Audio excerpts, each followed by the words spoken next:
Falco est une boule de poils que l'on a envie de caresser. Cet âne au look singulier proche des rastas est l'étalon de la race. Son propriétaire en est fier. Originaire de Belgique, Serge Honoré s'est laissé séduire par le petit côté rustique du baudet. C'est des animaux qui sont vraiment très très proches de l'homme. On peut même les employer pour tirer des charrettes, pour promener, ou alors même les monter. Viens mon Lolo, on va te préparer un petit brossage. Falco a 2 ans et demi, il est en pension dans les Deux-Sèvres. Bichonné comme une vedette, il a été sélectionné pour représenter les baudets au Salon de l'Agriculture à Paris, parce qu'il fait partie des plus beaux spécimens. Tu vas être tout beau pour aller à Paris.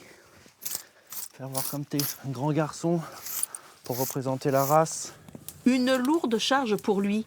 La race est menacée, il ne reste plus que 700 spécimens dans le monde. Les naissances ne suffisent pas aujourd'hui.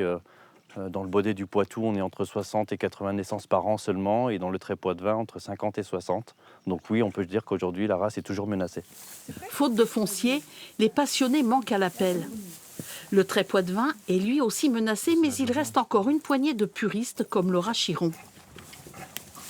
Depuis que j'ai l'âge de 15 ans, que je suis tombée dans le cheval de trait, et principalement dans le poitevin. Et puis tombée amoureuse. Voilà, tomber amoureuse de ces beaux chevaux. C'est des chevaux qui ont de la prestance, qui ont du chic. C'est des chevaux qui sont beaux. Pour communiquer sur la sauvegarde de la race, Laura Chiron présente ses chevaux de trait à tous les concours nationaux. Ces trophées-là, c'est Anguille, donc la mère de Grenouille qui a gagné ces trophées-là. Le premier en haut, c'était pour les 3 ans, a fini ses 2e en concours d'attelage. Un pas. Pour pouvoir parader à Paris, Anguille effectue des exercices quotidiens de traction et de maniabilité.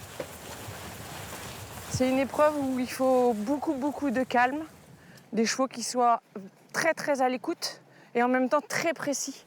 Anguille, le trait poitevin, et Falco, le baudet, au Salon de l'Agriculture pour permettre la mise en valeur des races poitevines qui, d'année en année, s'amenuisent.